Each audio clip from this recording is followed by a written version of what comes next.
한국 보일러로 교체하자고?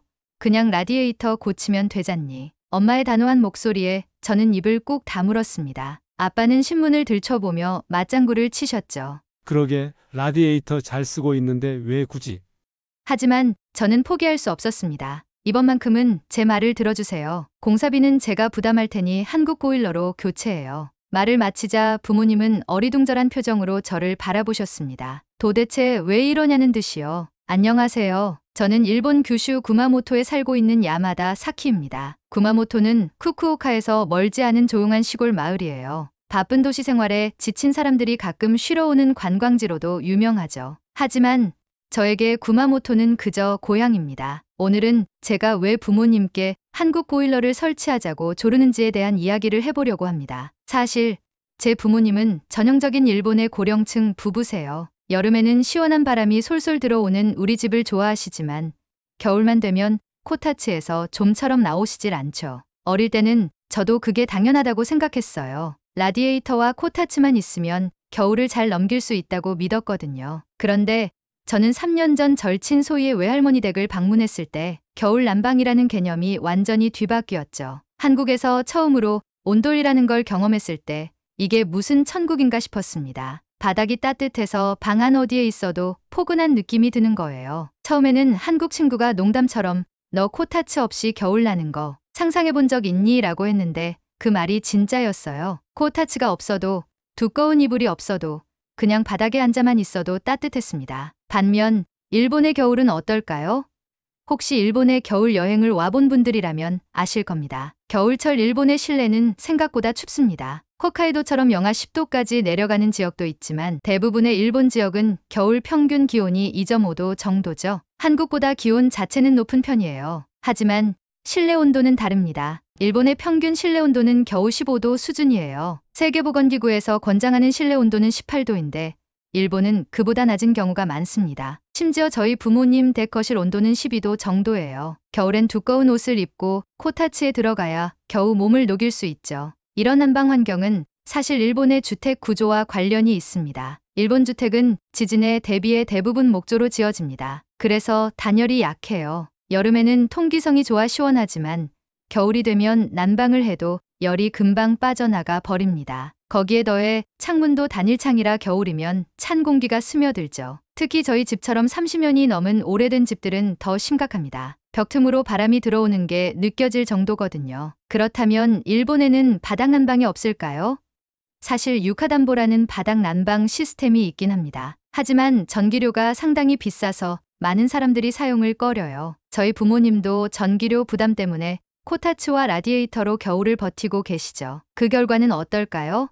겨울마다 부모님은 감기에 자주 걸리시고 저는 마음이 조마조마해집니다. 무엇보다도 가장 걱정되는 것은 히트쇼크입니다. 일본에서는 입용 문화가 매우 발달해 있습니다. 몸이 너무 춥다 보니 뜨거운 물에 오래 들어가 몸을 녹이곤 하죠. 하지만 추운 실내에서 갑자기 뜨거운 물에 들어가면 혈압이 급격히 변하면서 심혈관계에 무리가 옵니다. 이것이 바로 히트쇼크인데 매년 이로 인해 사망하는 사람이 1000명에 달한다고 합니다. 노령층이 더욱 취약하고요. 최근 세상을 떠난 영화 러브레터의 주인공 나카야마 미오도 히트쇼크로 인한 사망설이 제기되었어요. 이런 상황이 걱정되어 저는 한국 보일러를 설치하자고 부모님께 여러 번 말씀드렸어요. 하지만 부모님은 여전히 고개를 저으셨습니다. 그냥 라디에이터 고치면 되지 않겠니? 라며요. 부모님은 난방 개선을 크게 필요로 하지 않는다고 생각하셨죠. 어릴 때부터 겨울은 그렇게 보내는 것이라고 믿어오셨기 때문입니다. 하지만 저는 달랐습니다. 한국에서 지내면서 따뜻한 집이라는 것이 얼마나 삶의 질을 높이는지 몸소 경험했기 때문이죠. 부모님께 말씀드렸어요. 이번에는 제 말을 들어주세요. 공사 비용은 제가 부담할 테니 한국 보일러로 교체해요. 부모님은 의아한 표정으로 저를 바라보셨지만 저는 포기하지 않기로 했습니다. 저는 부모님을 설득하기 위해 한국 보일러 회사들을 조사하기 시작했습니다. 그리고 직접 일본에서도 설치 가능한 한국 보일러 제품을 찾기 시작했어요. 주변의 한국에서 온 교포분들의 도움도 받았습니다. 아버지께서는 설마 한국 보일러가 일본에서 설치 가능하겠니? 라고 웃으셨지만 저는 진지했습니다. 이제 저는 부모님 집을 따뜻하게 만들기 위한 첫걸음을 내디뎠습니다. 이 작은 변화가 부모님의 건강을 지키는데 큰 도움이 되기를 바라는 마음으로요. 3년 전 저는 한국 보일러에 집착하게 된 계기를 맞이했습니다. 그 시작은 고등학교 절친인 소희의 한마디에서 비롯되었어요. 겨울 방학 때 우리 외할머니 댁에 같이 갈래? 소희는 한국에서 온 교포였고 방학 때마다 외할머니 댁을 방문하곤 했습니다. 그때까지만 해도 저는 한국에 대해 잘 몰랐어요. 아는 거라곤 방탄소년단이 있는 나라, 그리고 드라마에서 본 몇 장면들이 전부였죠. 하지만 소희와 함께라면 어디든 괜찮을 것 같았고 무엇보다 한국이라는 나라가 궁금했습니다. 갈래? 할머니 댁이면 괜찮겠지? 기대 반 설렘 반으로 한국행 비행기에 올랐습니다. 인천공항에 내린 순간 저는 바로 깨달았습니다. 이게 한국의 겨울인가? 공항을 나서는 순간 살을 내는 듯한 추위가 온몸을 덮쳤습니다. 일본에서도 겨울을 겪어봤지만 한국의 추위는 완전히 달랐어요. 후쿠오카나 구마모토에서는 경험해보지 못한 바람의 매서움이 느껴졌습니다. 소희는 제 모습을 보고 웃었어요. 한국은 일본보다 엄청 춥지? 하지만 조금만 참아. 할머니네 집에 가면 엄청 따뜻할 거야. 그 말에 의심이 가득했지만 일단 버스를 타고 소희의 외할머니 댁으로 향했습니다. 눈 덮인 도로를 따라 한참을 달린 후 도착한 곳은 작은 시골 마을이었어요. 한국의 전통 가옥이 늘어선 조용한 풍경이었죠. 외할머니께서 마당까지 나오셔서 우리를 맞이하셨습니다. 아이고, 잘 왔다. 추운데 어여 들어와서 밥 먹자. 할머니의 인사는 따뜻했지만 저는 사실 겉옷을 벗기조차 두려웠습니다. 일본에서 겨울에는 집 안에서도 패딩을 입고 있는 게 익숙했거든요. 그러나 문을 열고 집 안으로 들어선 순간 저는 놀라서 입을 다물 수 없었습니다. 이게 뭐지? 집 안은 마치 봄날 같은 온기로 가득 차 있었습니다. 처음에는 소희 외할머니께서 주신 따뜻한 국과 밥 때문이라고 생각했어요. 그런데 식사를 마치고 나서도 발바닥이 따뜻한 겁니다. 소희야, 바닥이 따뜻해. 난방 틀어놨어? 소희는 웃으며 고개를 저었어요. 이건 보일러야. 바닥 난방이라고 해야 하나?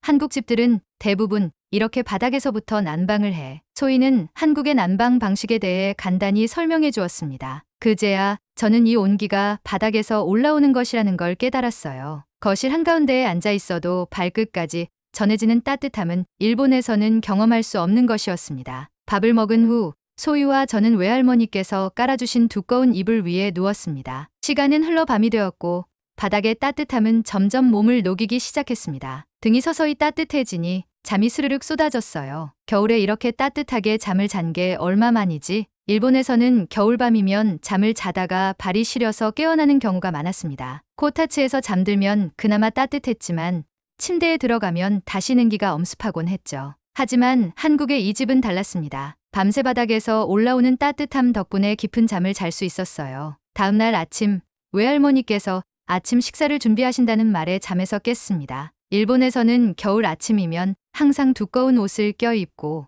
양말까지 신어야 했기에 무의식적으로 두꺼운 옷을 챙겨 입고 식탁으로 향했어요. 그런데 아침 식사를 하다 보니 점점 더워지는 걸 느꼈습니다. 땀이 살짝 날 정도였어요. 옆을 보니 외할머니는 얇은 겉옷을 걸치셨고 소희는 반팔 티셔츠 차림이었습니다. 안 덥니?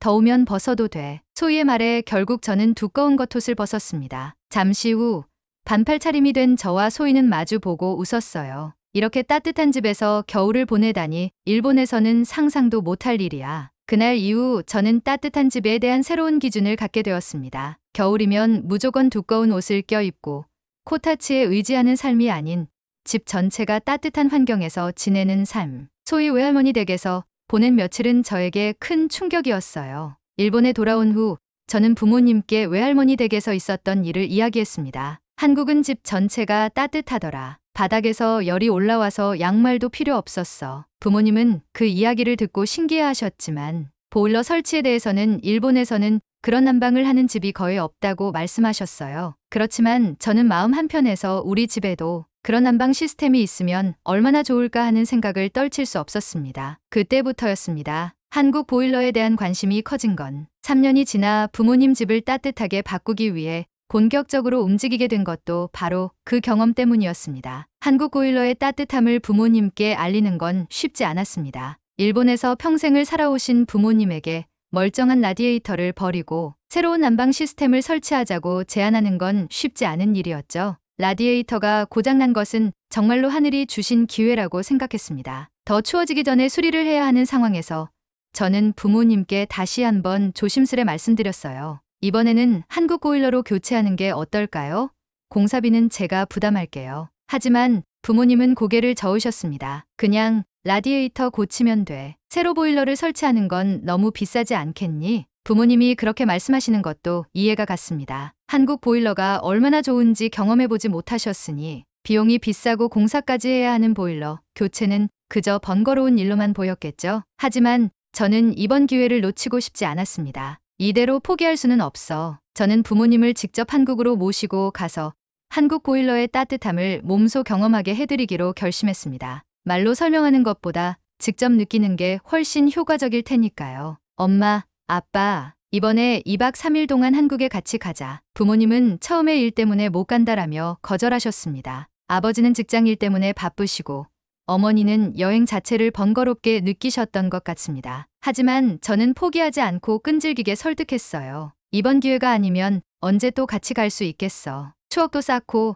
한국 음식도 드셔보시고 결국 부모님은 마지못해 동의하셨습니다. 저는 기쁜 마음으로 바로 비행기 표를 끊고 숙소를 예약했습니다. 숙소는 서울의 레지던스로 잡았어요. 혹시 부모님이 한식을 힘들어하실 경우를 대비해 직접 요리를 할 수 있는 곳으로 골랐습니다. 인천공항에 도착하자마자 부모님은 한국의 추위에 깜짝 놀라셨습니다. 여기가 극지방도 아닌데 어떻게 이렇게 추운 거야? 구마모토에서 느껴보지 못한 매서운 칼바람에 부모님은 몸을 움츠리셨습니다. 저도 오랜만에 한국 겨울을 맞이하니 추위가 뼛속까지 파고드는 듯했어요. 부모님이 추위에 떠시는 모습을 보고 저는 바로 택시를 잡아 숙소로 향했습니다. 일단 숙소에서 좀 쉬자. 숙소에 도착해 짐을 풀고 나니 저녁 시간이 다가왔습니다. 밖에 나가서 저녁을 먹을까 고민했지만 부모님의 컨디션이 걱정돼 배달을 하기로 했습니다. 일본과 비슷한 음식인 우동과 돈가스를 주문했어요. 따뜻한 숙소에서 부모님은 식사를 하시며 조금씩 표정이 밝아지셨습니다. 이 집 꽤 따뜻하네. 아버지가 말씀하시며 양말을 벗으시더군요. 어머니는 겉옷을 하나씩 벗으시면서 점점 덥다며 웃으셨어요. 저는 이때다 싶어 부모님께 말했습니다. 제가 계속 말씀드렸던 한국 보일러 덕분이에요. 보일러가 바닥에서부터 집을 따뜻하게 해줘요. 부모님은 아무 말씀도 안 하시고 식사만 하셨지만 표정에서 이 정도면 괜찮네라는 느낌이 묻어났습니다. 식사가 끝난 후 저는 부모님께 제안을 했습니다. 오늘 밤은 우리 오랜만에 거실에서 같이 자자. 어릴 때처럼 말이야. 부모님도 흔쾌히 동의하셨습니다. 타국에서 맞이하는 첫날 밤이니 다 함께 거실에 누워 잠을 청하는 것도 좋은 추억이 될 것 같다고 하셨어요. 거실에 이불을 깔고 누웠는데 바닥에서 전해지는 따뜻함이 몸을 감싸왔습니다. 시간이 지나니 등까지 훈훈해지면서 저도 모르게 스르륵 잠이 들었습니다. 아침이 되자 어머니는 잠자리에서 일어나며 이렇게 말씀하셨습니다. 이 잠자리 정말 따뜻하네. 오랜만에 꿀잠 잤다 하시며 흐뭇해 하셨어요. 짧은 일정이었지만 우리는 경복궁, 남대문 시장, 코엑스 등 서울의 주요 명소를 둘러보았습니다. 한국의 한파는 일본과는 차원이 달랐습니다. 패딩에 모자, 목도리를 둘러도 뼛속까지 추위가 파고드는 듯했어요. 하지만 숙소에 들어오는 순간 부모님의 표정은 달라졌습니다. 여기는 들어오자마자 따뜻하네. 집보다 편해. 아버지는 바닥에 누워버리시고는 좀처럼 일어나시지 않았습니다. 어머니는 샤워를 마치고 나오시며 감탄하셨어요. 3명이 다 씻었는데도 온수가 끊기지 않네?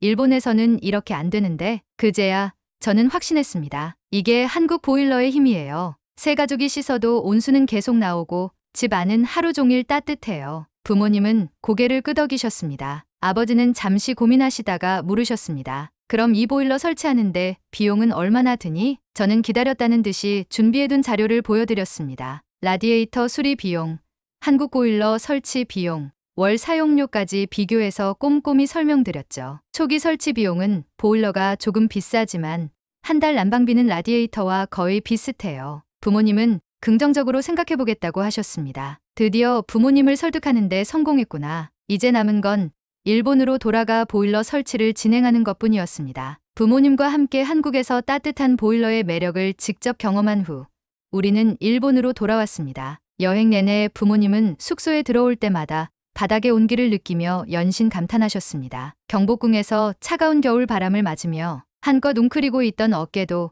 숙소에 들어서는 순간 자연스럽게 펴졌습니다. 돌아오는 비행기 안에서 아버지가 문득 말씀하셨습니다. 이제 알겠구나. 따뜻한 집이란 게 얼마나 중요한지. 어머니도 고개를 끄덕이시며 덧붙이셨어요. 일본에서는 그냥 겨울을 참는 게 당연하다고 생각했는데 그럴 필요가 없다는 걸 이제야 알았네. 그렇게 부모님은 결심하셨습니다. 집에 돌아온 지 며칠 만에 아버지가 보일러 설치 업체에 전화를 거셨어요. 한국에서 사용하던 것과 같은 시스템을 설치하는 데는 꽤 많은 비용이 들었지만 부모님은 흔들리지 않으셨습니다. 하지만 이 소식을 들은 주변 이웃들은 이해하지 못하겠다는 반응이었습니다. 여기가 홋카이도도 아니고 굳이 바닥 난방까지 해야 해요. 라디에이터 고치면 충분하지 않아요?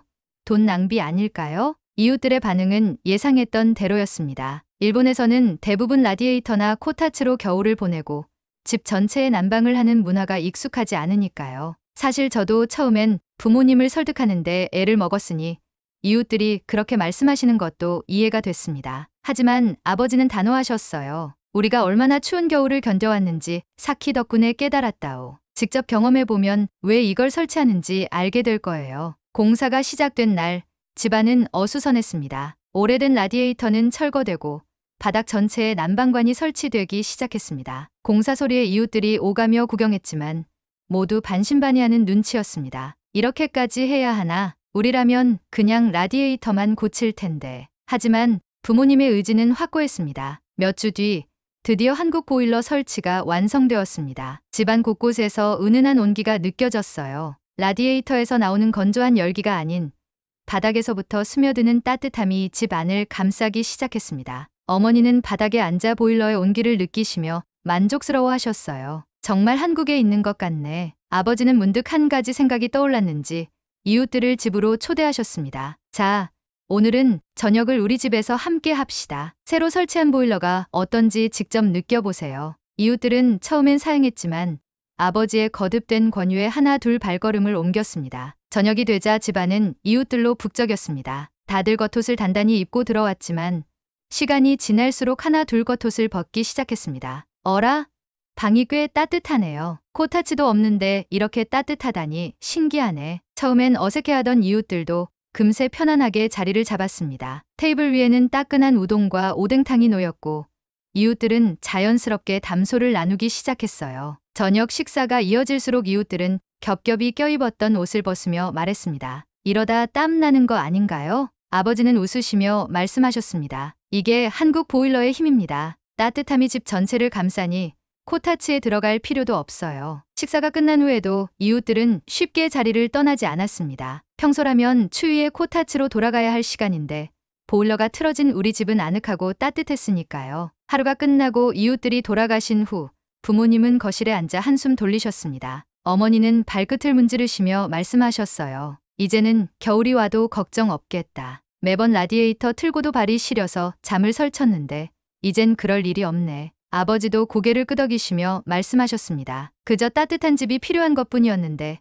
그걸 이렇게 늦게 깨닫다니. 그날 이후 우리 집은 이전과 완전히 달라졌습니다. 겨울마다 온 가족이 코타츠에 옹기종기 모여 앉아야 했던 풍경이 사라졌어요. 거실에서든 방에서든 따뜻한 공기가 집 안을 가득 채웠고 두꺼운 옷을 입지 않아도 편하게 생활할 수 있게 되었습니다. 무엇보다 큰 변화는 가족 간의 분위기였습니다. 이전에는 겨울마다 추위로 인해 사소한 일에도 예민해지곤 했습니다. 사소한 말다툼도 늘 있었고 감기에 걸리면 서로 간호하다가 지쳐서 짜증이 나기도 했죠. 하지만 이제는 그럴 필요가 없어졌습니다. 따뜻한 집에서 여유롭게 지내다 보니 서로에게 상냥해지고 대화도 더 많아졌습니다. 부모님은 이따금씩 말씀하셨어요. 한국 보일러 덕분에 집 안 분위기가 더 화목해진 것 같다. 따뜻함은 단순히 몸을 녹이는 것이 아니라 마음까지 녹이는 것이었습니다. 한국 보일러는 우리 가족에게 따뜻함과 함께 가족 간의 화목함을 선물해 주었습니다. 오늘의 사연은 여기까지입니다. 감동적인 이야기를 전하고 싶은 감동 채널이었습니다.